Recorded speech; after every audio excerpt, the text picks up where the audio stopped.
devil may this Romeo be? Came he not home tonight? Not. I spoke with his man. Oh, that same pale, hard-hearted wench, that Rosalind, torments him so that he will sure run mad. Tybalt, the kinsman of old Capulet, hath sent a letter to his house. A challenge? On my life. Romeo will answer it. Any man that can write may answer a letter.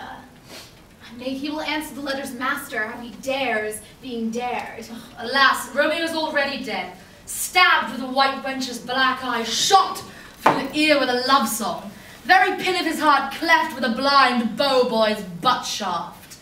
And is he a man to encounter Tybalt? Why, what is Tybalt? More than Prince of Cats, I can tell you. He's the courageous captain of compliments. He fights like you sing prick song, keeps time, distance and proportion, rests me as minim rest 1, 2, and the third in your bosom, the very butcher of a silk button, a duellist of the very first house, of the first and second cause, the immortal passado, the puncher of us of the head. What? Oh, the pox of such antic, lisping, affecting fantasticos, these new tunes of accents. By Jesu, a very good blade, a very tall man, a very good whore. Why is not this a lamentable thing, grandsir, that we should be thus afflicted by these strange flies, these fashion-mongers, these predominates, that stand so much on the new form that they cannot at ease on the old bench?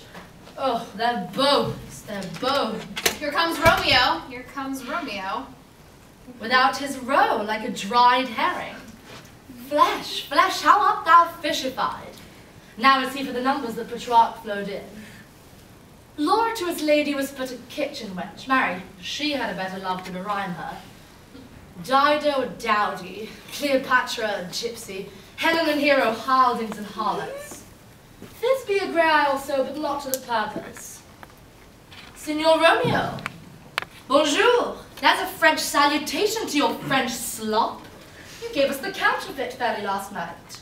Good morrow to you both. What counterfeit did I give you? The slip, sir, the slip. Can you not conceive? Pardon, good Mercutio. My business was great, and in such a case as mine, a man may strain courtesy. That's as much to say. Such a case as yours constrains a man to bow in the hands. Meaning to curtsy. Thou most kindly hit it. A most courteous exposition. Nay, I'm the very pink of courtesy. Pink for flower. Right. Well, then is my pump well flowered. Well said. Follow me now this jest, till you have worn out thy pump, that when the single soul of it is worn, the jest may remain after the wearing soul singular. Oh, single soul jest, solely singular for the singleness. Come between us, good Benvolio, my wits fail. Switch and spurs, or I'll cry a match. Nay, if thy wits run the wild goose chase I have done, for thou hast more of the wild goose in one of thy wits than I am sure I have in my whole 5. Say, was I with you there for the goose? Thou was never with me for anything when thou was not with me for the goose. I will bite thee by the ear for that Nay, jest. good goose, bite not. Thy wit is a very bitter sweeting, a very sharp sauce. And is it not well served into a sweet goose? Here's a wit of Chevril that stretches from an inch narrow to an ell broad. I stretch it out for that word broad, which, added to the goose, makes thee far and wide a broad goose. Is this not better now than groaning for love? Now art thou sociable, now art thou Romeo. Now thou art, by art as well as by nature, for this dribbling love is like a great natural that runs, lolling up and down to hide his bauble in a hole. Stop there, stop there. Thou desirest me to stop in my tail against the hair. Thou wouldst else have made thy tail large. Oh, thou art deceived. I was to make it short, for I must come to the depth of my tail end, meant indeed to occupy the argument no longer. Here's goodly gear. A sail?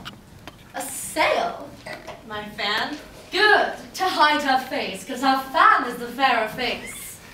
Gaudy, good morrow, gentlemen. Goddy goodeen, fair gentlewoman. Is it goodeen? 'Tis no less, I tell you, for the bawdy hand of the dial is now upon the prick of noon. Have it upon you. What a man are you? One gentlewoman that God hath made for himself to mar. By my troth, it is well said, for himself to mar, quoth he. Gentlemen, can any of you tell me where I may find young Romeo?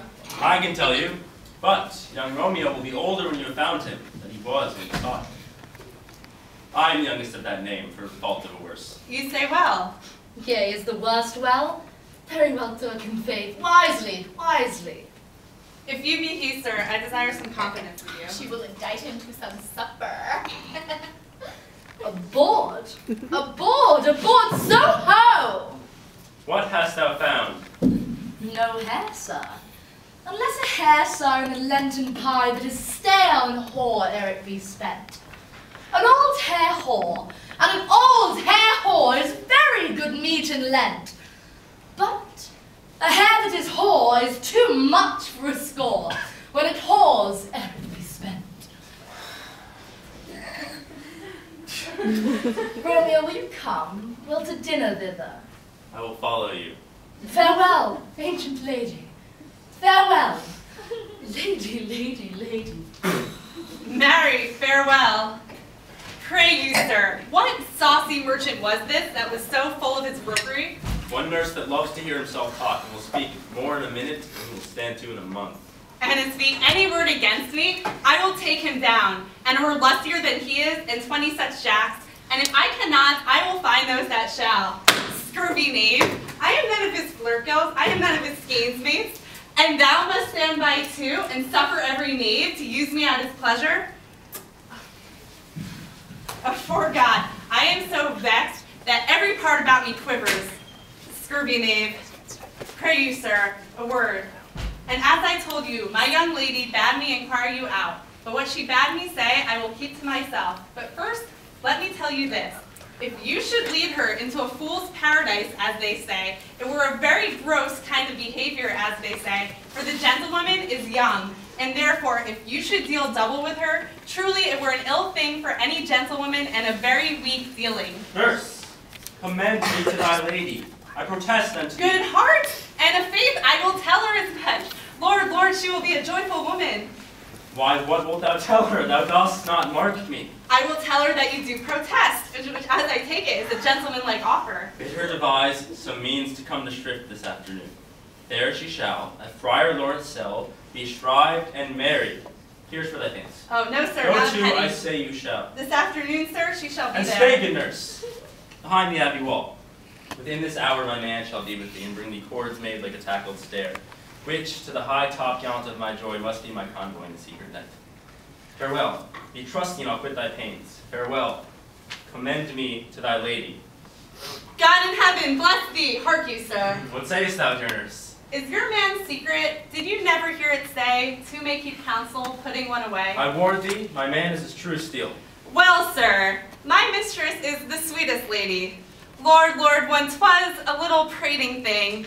Oh, there's this nobleman in town, one Paris, who would fain lay knife aboard. But she, good soul, hath as lief see a toad, a very toad, as see him. I anger her sometimes when I tell her that Paris is the proper man. But I'll warrant you, when I say so, she turns as pale as any clout in the versal world. Doth not Rosemary and Romeo both begin with a letter? Aye, both with an R. What of that? Ah, mocker. That's the dog's name. R is for the... No. I know it begins with some other letter. And she hath the prettiest sententious of it, of you and Rosemary, and it would do you good to hear it. Nurse, commend me to thy lady. Aye, 1,000 times. Anon.